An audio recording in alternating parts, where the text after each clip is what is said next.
Sir నోట్లకెళ్ళి వచ్చిన మాట తుపాకీలకెళ్ళి బయటకు వచ్చిన తూట రెండు అస్సలకే గుర్తప్పాయి. కేసీఆర్ పదవులు అవసరం లేదు.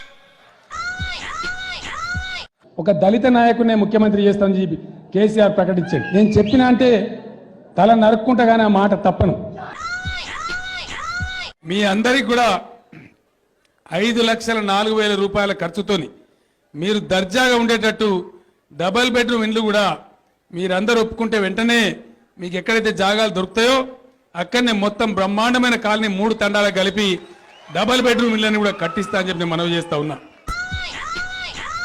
ఉచిత నిర్బంధ విద్య అది నా పెద్ద డ్రీమ్. అది మీకు తెలిసిన డ్రీమ్ ప్రాజెక్ట్ కూడా కంపల్సరీ ఫ్రీ ఎడ్యుకేషన్ ఎట్టి పరిస్థితులలో అమలు చేస్తాం. తెలంగాణ పబ్లిక్ సర్వీస్ కమిషన్ కూడా ఏర్పాటు చేయబడింది. త్వరలోనే నిరుద్యోగులందరికీ ఉద్యోగ అవకాశాలు కల్పించబడతాయి. త్వరలోనే వివిధ రకాల 50,000 ప్రభుత్వ ఉద్యోగులను రిక్రూట్ చేయడం జరుగుతుంది సర్వీస్ కమిషన్ ద్వారా అని తెలంగాణ నిరుద్యోగులకు నేను సంతోషంగా తెలియజేస్తూ ఉన్నాను. కుటుంబంలో ఒక్కలకు ఉద్యోగం కూడా కల్పిస్తామని చెప్పి చెంచల్ కూడా జైలు నెత్తేసి అక్కడ పేద ప్రజల కోసం విద్యాలయాలు కట్టిస్తామని కూడా నేను మీకు మనవి చేస్తా ఉన్నా.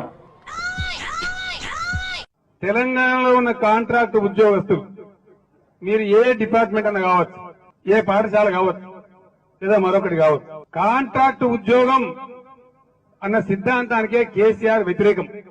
నాకు అది పడది. కాంట్రాక్ట్ ఎంప్లాయ్మెంట్ అంటేనే శ్రమ దోపిడీ విధానం. అందువల్ల తెలంగాణలో కాంట్రాక్ట్ ఎంప్లాయీస్ ఉండరు. ఎవరు చెప్పిండా నీకు ఇవన్నీ? నీకు ఎవరు చెప్పిండా నాకు అర్థం కాదు. కాదా చెప్పేది నీకేదో ఖరాబ్ ఉన్నట్టున్నది. నేను అన్నా ఎప్పుడన్నా ఉన్నదా? నా స్టేట్మెంట్ చూపిస్తావా?